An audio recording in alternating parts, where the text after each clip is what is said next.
महाराष्ट्राच्या वर घात करणार असाल तर मग ही लढाई मोठी। आमच्या आजी शारदाबाई पवार यांनी आम्हाला रडायला नाही शिकवलं, आम्हाला लढायला शिकवलंय। नमस्कार। आज आत्ता ज्यांचं आपण भाषण ऐकलं असे माननीय राजन विचारे, माननीय शशिकांत शिंदे, संग्राम शिंदे, कुलदीप तात्या, संभाजी चेंडे, चंद्रकांत पाटील, अनिल फौजे, द्वारकानाथ भोईर, रामाकांत मात्रे, गुलाबराव जगताप, प्रशांत पाटील, भावनाताई, पूनमतीन पाटील, सुलोजा सुतार, रंजनाताई, कोंडे मोरे, वैशालीताई, प्रवीण मात्रे, व्यासपीठावरील भोर, वेल्ला, मुळशी वरनं आवर्जून आणि साताऱ्यावरनं आलेले आमचे सगळे सहकारी, पदाधिकारी आणि उपस्थित बंधू आणि भगिनींनो, कार्यक्रमाला बराचसा उशीर झालेला आहे, त्याच्यामुळे मी आपला फार वेळ घेणार नाही। पण मी तमाम काँग्रेस आणि शिवसेनेच्या सगळ्या नेत्यांचे, माननीय सोनियाजी, माननीय उद्धवजी यांचे मनपूर्वक आभार मानते की त्यांनी आज या कार्यक्रमासाठी पूर्ण ताकदीने आज इथे जे योगदान, वेळ त्यांच्याही पदाधिकाऱ्यांनी दिलेला आहे। आणि संपूर्ण बारामती लोकसभा मतदारसंघामध्ये शिवसेना, काँग्रेस, आम आदमी पार्टी, बहुजन विकास पार्टी, त्याच्यानंतर माननीय आंबेडकरजी, समाजवादी पार्टी, अखिलेश यादव, या सगळ्यांनी जी मदत केलेली आणि सहकार्याची भूमिका आहे, याच्यात आपल्या सगळ्यांच्या आशीर्वादाने आणि पूर्ण ताकदीने आम्ही या इलेक्शनमध्ये कामाला लागलेलो आहोत। खरं तर या भागात आले आणि शशिकांतजींचं भाषण ऐकून अण्णासाहेब पाटील आणि शिवराय पाटील यांची आठवण आल्याशिवाय काम पूर्ण होणार नाही किंवा कार्यक्रम पूर्ण होणार नाही। कारण या संपूर्ण भागामध्ये माथाडी कामगार यांचं योगदान, याचं काम या उभ्या महाराष्ट्राने फार जवळून पाहिलेलं आहे। आदरणीय पवार साहेब आणि अण्णासाहेब पाटलांचे अनेक वर्षाचे ऋणानुबंध आणि कुटुंबात अनेक वर्ष एकत्र काम केले आणि माथाडी कामगारांच्या प्रश्नांसाठी जेव्हा जेव्हा आदरणीय पवार साहेब सत्तेमध्ये राहिले, मग माथाडी कामगारांच्या मुलांचे शिक्षण असेल, त्यांची घरं असतील, यासाठी तुमच्या सगळ्यांच्या सहकार्याने आदरणीय पवार साहेबांच्या माध्यमातून या संपूर्ण भागात मोठं काम आपण सगळ्यांनी उभं केलं। हे गेल्या 25-30 वर्षात आपण सगळ्यांनी जवळून पाहिलेलं आहे। आज संग्रामदादा, भोर, वेल्ला, मुळशी या संपूर्ण भागात राष्ट्रवादी काँग्रेस पक्षाला खांद्याला खांदा लावून आणि शिवसेनेचे आपले तात्या, ही सगळी अतिशय उत्तम काम हे भोरमध्ये करते। आणि मी जाहीरपणे या पीठावरनं माननीय अनंतराव थोपटे साहेबांचे मनपूर्वक आभार मानते की थोपटे साहेबांनी, मी जेव्हा भेटायला गेले तेव्हा त्यांनी शब्द दिला होता की या इलेक्शनमध्ये ते पूर्ण ताकदीने काँग्रेस पक्ष हा, राष्ट्रवादी आणि काँग्रेस आणि आपला सगळं जी आघाडी आहे त्याला पूर्ण ताकदीने सहकार्य करेल आणि ते आम्हाला सगळ्यांनाच काम करताना दिसते। भोरच्या सभेचा उल्लेख झाला, एक अतिशय सुंदर अशी सभा, मला वाटतं संग्रामदादा फार वर्षात एवढी मोठी सभा खरं तर भोरला झाली। आणि मी सगळ्या माझ्या शिवसेने, राजन भाऊ आपण आला नव्हता त्या सभेला, पण संजय राऊत साहेब आले होते आणि मला वाटतं त्या दिवशी सगळ्यात जास्ती टाळ्या नेहमीप्रमाणे त्यांच्याच भाषणाला झाल्या। ते खूप वर्षांनी त्या भागात आले आणि त्यांची ती बोलायची जी एक वेगळी शैली आहे, त्यांनी सगळ्या भोरवाल्यांची मनं त्या दिवशी जिंकली। त्यामुळे खूप सुंदर अशी सभा त्या दिवशी झाली आणि महाविकास आघाडीच्या माध्यमातून आज फार ताकदीने बारामती लोकसभा मतदारसंघ, शिरूर असेल, मावळ असेल, सगळ्या त्या भागामध्ये अतिशय चांगलं काम चाललेलं आहे। लोक आम्हाला विचारतात तुम्ही किती सीट लढणार, मला सगळ्यांनाच सांगायचं आहे की आम्ही सगळे 48च्या 48 सीट सगळ्या आम्ही लढतोय। इथे कुठला पक्ष नाही, महाविकास आघाडी म्हणून सगळे आम्ही काम करतोय। कालच केजरीवाल साहेबांना जी अटक झाली त्याच्या विरोधात एक मोठं आंदोलन आम्ही उभं केलं आणि त्याचबरोबर एक महत्त्वाचं आव्हान आपल्या सगळ्यांच्या समोर आहे की ह्या ट्रिपल इंजिन तर जे खोक्याचं सरकार आहे महाराष्ट्रामध्ये, त्या सरकारने आपल्या सगळ्यांची विजेचं बिल वाढवायचं पाप हे त्यांनी केलेलं आहे. आता उन्हाळा आहे, उन्हाळा चालू असताना वीज जास्त लागते. आज आपल्या संपूर्ण भागामध्ये पाण्याचा प्रश्न गंभीर झालेला आहे, पण न वीज, न पाणी, न महागाई, न भ्रष्टाचार, न बेरोजगारी ह्याच्यावर एक शब्द कोणी बोलत नाही. फक्त पक्षफोड, रोज कुणाला तरी धमकी दे, कुणाचा तरी कॉन्ट्रॅक्ट करून घे. खरं तर राजन भाऊ, आम्हाला नाही सवय आमच्या मतदारसंघात असली. आमचा सुसंस्कृत मतदारसंघ, ज्याला जो पाहिजे त्या भागात तो मतदान करायचा. पण गेल्या महिन्याभरात आमच्याकडे सगळ्यांनाच फोन येत आहेत. आधी धमकीचे होते, मग कधी प्लीजचे येतात. भाषा बदलत राहते, समोरचा माणूस कोण आहे त्याच्यावरनं. पण जास्तीत जास्त लोकांना कसं धमकी देऊन, नाहीतर कॉन्ट्रॅक्ट बंद करून, असे त्याचे बरेच उद्योग आमच्याकडे चाललेले आहेत. पण माझा विश्वास आहे की बारामती लोकसभा मतदारसंघ हा आदरणीय पवार साहेबांचा स्वाभिमानी मतदारसंघ आहे. आम्ही कोणाच्या धमकीला कधी घाबरलो नाही आणि घाबरणारी नाही. आणि मी आणि राजन भाऊ तर दिल्लीलाच लढत असतो अखंड. आम्ही एकत्र सगळे, बरीच गडबड लोकांनी केली, पण आम्ही खरंच घाबरत नाही कोणाला. कारण का ज्याला कर नाही त्याला डर कसला. त्यामुळे आम्ही काही घाबरत नाही आणि आम्ही वैयक्तिक आमचा त्यांचा काही विरोध नाही. पण तुम्ही जर महाराष्ट्राच्या वर घात करणार असाल तर मग ही लढाई मोठी आहे. आमच्याकडून पक्ष नेला, चिन्ह नेलं, उद्धवजींचं पण तेच केलं. पण उद्धवजी पण थांबले नाही आणि आदरणीय पवार साहेबही थांबले नाही. लोकांना वाटलं असेल की आम्ही भावना दाखवू, आम्ही रडत बसू. आमच्या आजी शारदाबाई पवार यांनी आम्हाला रडायला नाही शिकवलं, आम्हाला लढायला शिकवलंय. आणि त्याच्यामुळे पूर्ण ताकदीने आम्ही आमच्या आजींचा आदर्श ठेवून, बाळासाहेबांचा आदर्श ठेवून, काँग्रेसच्यावरही प्रचंड संग्राम दादा आता अन्याय चाललेला आहे. आता मला माहिती पण नव्हतं की कुठल्या पक्षाला एवढी मोठी इन्कम टॅक्सची नोटीस जाऊ शकते. काँग्रेस पक्षाला 1800 कोटी रुपये, 1800, ऐकून घ्या तुम्ही, 1800 कोटी रुपयाची नोटीस काँग्रेस पक्षाला टाकली आहे आणि त्यांचे सगळे अकाउंट्स फ्रीज केले. आता मला सांगा, अशा वेळेस झेंडे साहेब, तुम्ही प्रशासनात इतके वर्ष काम केलंय, असं कधी झालेलं ऐकलंय का? कधीच नाही. कधीच सुडाचं राजकारण महाराष्ट्रात कधी झालंय नाही. किती मोठा विरोधक, म्हणजे याचं सगळ्यात सुंदर उदाहरण म्हणजे आदरणीय पवार साहेब आणि बाळासाहेबांची मैत्री. ते दोघांनी जेवढी एकामेकावर टीका केली असेल तेव्हा कोणीच केली नसेल. पण राजकारणाच्या वेळेस राजकारण, पण नात्याच्या वेळेस नाती. आजच एक पत्र आलंय राजन भाऊ मला, तात्या तुम्ही पाहिलंय का नाही माहिती नाही, बाळासाहेबांनी आदरणीय पवार साहेब जेव्हा आजारी होते तेव्हा लिहिलेलं पत्र आहे. आणि त्यांनी, बाळासाहेबांनी त्यांना लिहिलंय की आपले कितीही मतभेद अनेक गोष्टींवर असतील, पण या महाराष्ट्रातला पवार साहेबांची तुमची गरज आहे आणि तुम्ही ही लढाई लढलीच पाहिजे आणि तुम्ही नक्की लवकर बरे व्हाल. आणि हे पत्र काहीतरी एक 10-20 वर्षापूर्वीचं आहे. आणि आदरणीय पवार साहेब तुमच्या आशीर्वादाने बरे आहेत आणि आज त्यांचं वय किती असलं तरी महाराष्ट्रासाठी आज ते पूर्ण ताकदीने लढतात, त्याचा मला अभिमान वाटतो. आणि ही परिस्थिती असताना तुम्ही बघताय की आमचे विरोधक बारामतीला येतात. बारामतीला येऊन काय भाषण करतात की आम्हाला आदरणीय पवार साहेबांना संपवायचंय, हेच आमचं लक्ष आहे.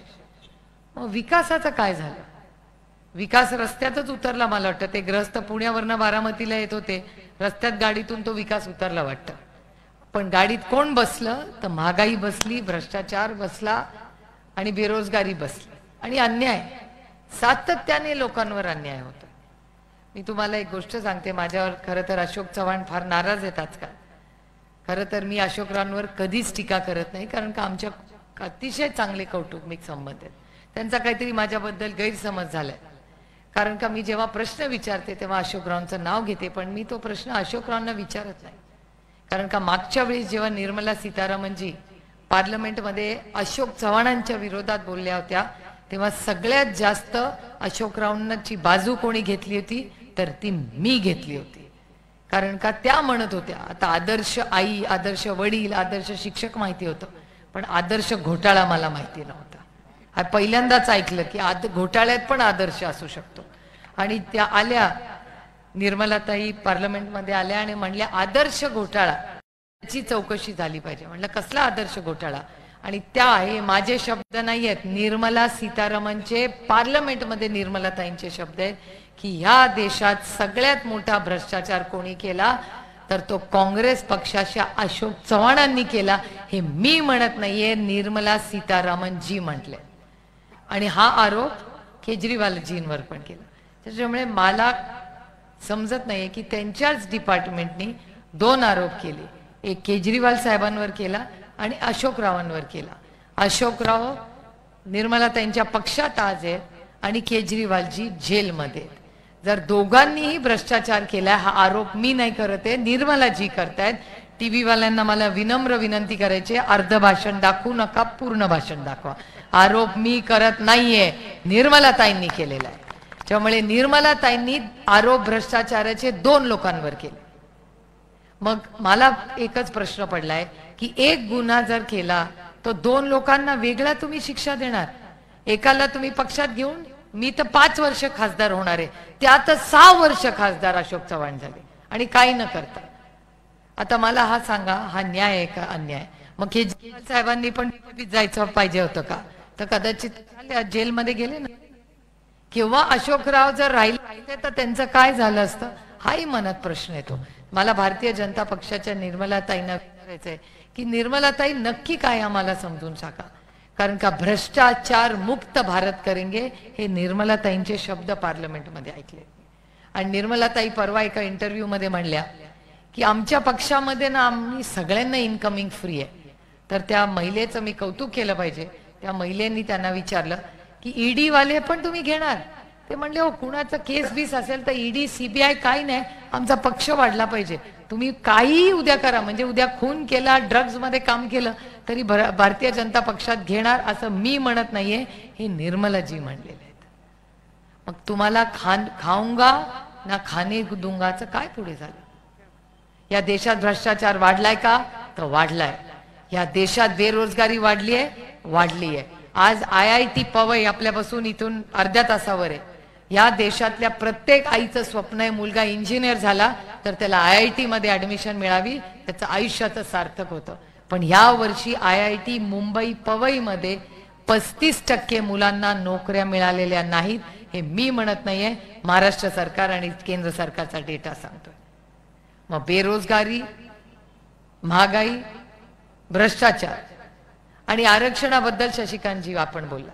आरक्षणाबद्दल तुम्ही राजन भाऊंना विचारा. भारताच्या पार्लमेंटमध्ये मराठा, धनगर, लिंगायत, मुस्लिम आणि भटक्या विमुक्त समाजासाठी डेटा काढून बघा. सगळ्यात जास्त कोणी बोललं असेल तर सुप्रिया सुळे बोललेली हा डेटा माहिती काढून बघा. अहो, बारामतीत येऊन 10 वर्षापूर्वी म्हणले होते की धनगर समाजाला पहिल्या कॅबिनेटमध्ये आम्ही आरक्षण देऊ. काय झालं होत्या धनगर समाजाच्या आरक्षणाचं? मराठा समाजाच्या आरक्षणाचा पुढे काय झालं? आज पोलीस भरतीसाठी मुलं, गाव वाडी वस्तीतली आपली कष्ट करणारी मुलं, त्यांना सर्टिफिकेट मिळत नाहीये म्हणून ते पोलीस भरतीसाठी ऍप्लिकेशन करू शकत नाहीये. कुठेही बघा, भोरमध्ये तीच परिस्थिती, इंदापूर, दौंड, बारामती सगळीकडे तीच परिस्थिती आहे. काल मला बारामतीत एक मुलगा भेटला होता की तहसीलदाराला ताई फोन करा.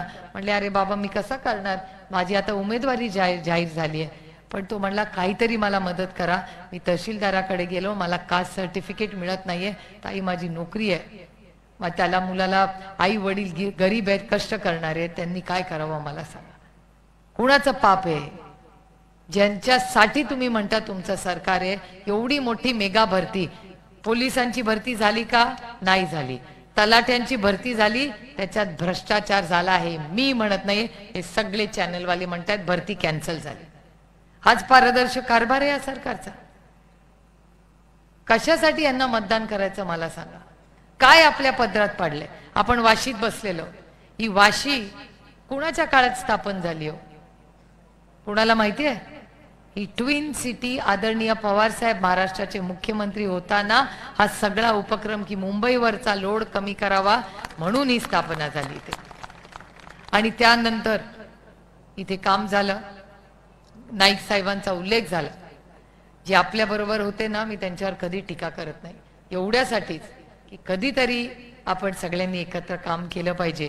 ते कदाचित विसरले असतील, पण माझ्या आईने माझ्यावर असे संस्कार केलेत की आपल्या आयुष्यात एवढं जरी कोणी आपल्यासाठी केलं असेल ते आयुष्यभर सुप्रिया लक्षात ठेव.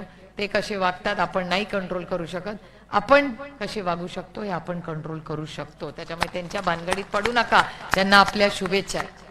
मगाशी आवाड साहेब पण माझ्यावर तुटून पडले, पण मी त्यांना एक गोष्ट सांगते कि रिश्ते तोड़ना बहुत आसान है, रिश्ते निभाना उसके लिए ताकत लगती है. आणि गोष्ट खरी आहे, अनेक गोष्टी मलाही माहिती आहेत आणि राजन भाऊंना पण माहिती आहेत, पण आमचं दोघांचं हे पोट खूप मोठं आहे. ते सगळे बोलतात म्हणून आम्ही बोलायची काही गरज नाही. आणि मी पण म्हणणार नाही की मी काय पुस्तक लिहिणार आहे का काय, कधीच नाही.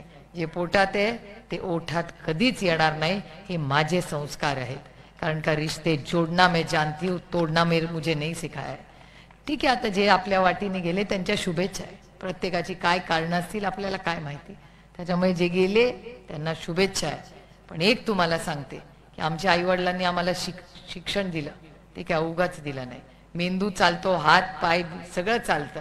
नवीन उमेदीने उभं करू आणि होतं त्याच्यापेक्षा अंगली चांगलं पारदर्शक काम उभं करून महाराष्ट्राचं नाव दिल्लीत रोशन करू. नाहीतरी आपला नंबर बरा आहे तिथे. तिथे माझा सगळा सोयरा बसत नाही मार्क द्यायला. तिथे भारतीय जनता पक्षाचे मंत्री आहेत, पण तिथे पार्लमेंटमध्ये गेले 8 वर्ष सातत्याने तुमच्या या लेखीचा नंबर देशात पहिला येतो. हे मी म्हणत नाहीये, भारतीय जनता पक्ष म्हणतो. आणि माझ्यावर फालतू आरोप नाही करत. भारतीय जनता पक्षच मान्य करतं की सुप्रिया सुले की सबसे बड़ी ताकत मेरी ईमानदारी है. हे ते पण म्हणतात. काय कौतुकाची गोष्ट नाही, इमानदार असलंच पाहिजे. नका टाळ्या वाजू. लोक म्हणतात मी कधी खोटं बोलत नाही. अरे खोटं बोलायचंच नसतं, इमानदार असलंच पाहिजे. राजकारणात आलाय ना, मग राजकारणात या गोष्टी करायच्याच असतात. त्यामुळे काय त्याच्यात नवीन नाही. पण एक गोष्ट मी सांगते, भोर, वेल्हा, मुळशी, पुरंदर या सगळ्या भागातले आज इथे लोक आहेत. आपल्या भागात संग्रामदादाही आमदार आहेत, संजय जगतापही आमदार आहेत. त्या दोघांच्याही सहकार्याने उद्धवजींच्या नेतृत्वाखाली आम्ही सगळ्यांनी महाविकास आघाडीमध्ये संपूर्ण मतदारसंघात अतिशय उत्तम काम आणि चांगला विकास झालेला आहे. आणि तुम्ही गावी जात असाल तिथे बघत असाल जल जीवन मिशन अतिशय उत्तम. मला लोक विचारतात की तुमच्या मतदारसंघात सगळ्यात चांगलं झालेलं काम कुठलं, तर मी अभिमानाने सांगते की जल जीवन मिशन 50% केंद्र सरकार, 50% महाराष्ट्र सरकार. आणि त्या काळात आपलं सरकार होतं, उद्धवजी काँग्रेस आणि राष्ट्रवादी काँग्रेस पक्षाचं सरकार होतं.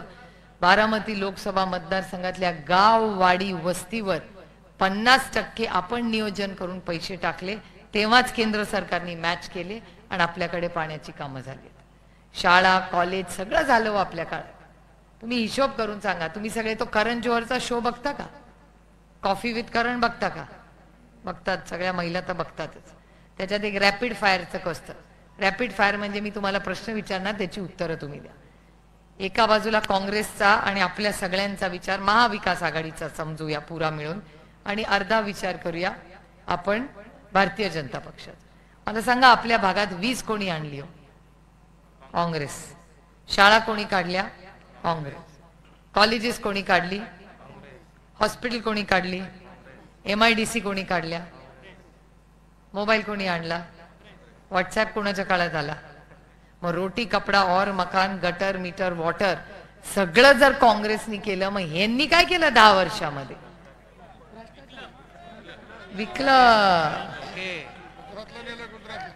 विकलंय. आपलं फॉक्सकॉनचं युनिट इथून तासाभरावर आलं असतं.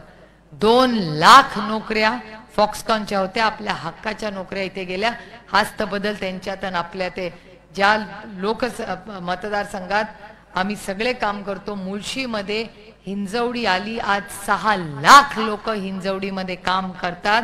ते आदरणीय पवार साहेबांचं स्वप्न आज पुरवतं. जेव्हा आम्ही हिंजवडीला फेज 1, 2, 3 मध्ये जातो, गजबज असते. लोक म्हणतात फार ट्रॅफिक, फार कामं. कधी कधी मला वाटतं थोडासा ट्रॅफिक बरा आहे, याचा अर्थ बहुत चल रहा है इधर. त्यामुळे थोडीशी गैरसोय होते. नवीन रस्ते संग्रामदादा आणि मी करतोय तिथे. संग्रामदादांचं खूप बारीक लक्ष त्या रस्त्यांवर असतं. इथे माझे सहकारी महादेव कोंडरे तिथे सगळा फॉलोअप करतात. या सगळ्यांच्या प्रयत्नातून आम्ही सर्वांगीण विकास कसा होईल हे करतोय. पण त्याचबरोबर मला एक तुम्हाला जबाबदारीने सांगायचं आहे की असं समजू नका की त्यांचंच सरकार येणार आहे, कुछ भी हो सकता है। महाराष्ट्रामध्ये एवढी आदळ आपट चालली आहे, तुम्ही मला थोडकाच विचार करून सांगा, 40 सीट तामिळनाडूमध्ये, त्यांना माहिती एकही सीट आपल्या पदरात पडणार नाही, एका दिवसात 40च्या 40 सीट मतदान आहे। यूपी मध्ये 80 सीट आहेत, एकाच दिवशी मतदान आहे। मला सांगा, महाराष्ट्रामध्ये 48 सीट आहेत, 5 फेजेस मध्ये इलेक्शन आहे, 5। याचा अर्थ काहीतरी अडचण आहे ना, जिथे दाल गल रही है और नहीं गल रही है वहां वो एक दिन में सब खत्म कर रहे। पण महाराष्ट्रामध्ये त्यांची प्रत्येक सीटला आपली लढाई आहे आणि महाविकास आघाडीच्या 48च्या 48 सीट आपण पूर्ण ताकदीने लढतोय। त्याच्यामुळे कोणीही असं समजू नये की त्यांना जे आधी वाटत होतं की फार सोपं आहे, तेवढं सोपं राहिलेलं नाही। बारामतीत बघा ना, केवढी आदळ आपट चालली आहे, ह्याला धर त्याला धर त्याला धर त्याला धर, आणि सगळी सगळी माझ्या विरोधात एक झालेत, सगळे पुरुष माझ्या विरोधात एक झालेत। East India company, east India company झाले ना, सगळी माझ्या विरोधात एक झाली आणि मी एकटी त्यांच्या विरोधात पूर्ण ताकदीने लढते, कारण का मी एक स्वाभिमानी मुलगी आहे, मोडेन पण वाकणार नाही। किती पुरुष सगळे एकत्र येऊ दे, माझा विरोध करू दे, काही प्रॉब्लेम नाही आपल्याला। सगळे इथून पण येत आहेत तिकडे, ह्याचं मनोमिलन वर त्याचं मनोमिलन कर, इथून यावं लागतंय। स्थानिक नेत्यांचं काय जमत नाही तिकडे, इथून एकेकाला हेलिकॉप्टरने यावं लागतंय की अरे बाबा ह्याचं जमव त्याचं जमव त्याचं जमव, खरा काय करायचंय ते।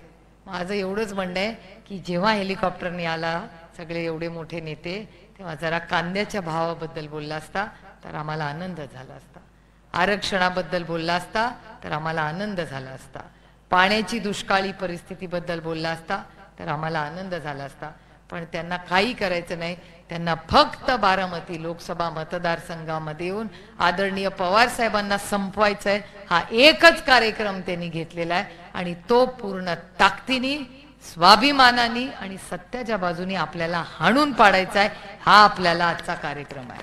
त्यामुळे माझा विश्वास आहे आता अर्ध्यांची मतं इथे असतील, अर्ध्यांची तिथे असतील, आता कुणाची मतं कुठे आहेत वगैरे त्याचं नियोजन 100%।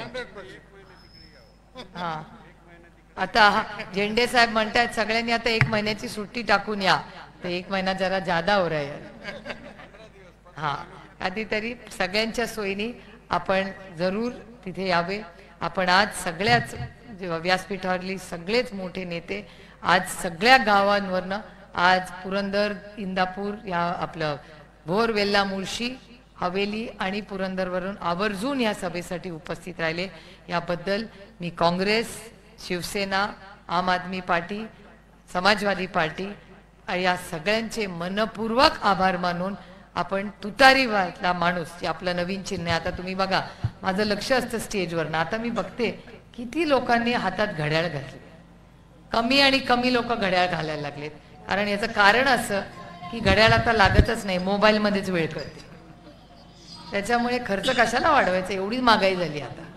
ज्या 2 in 1 गोष्टी होतील त्या 2 in 1 करा।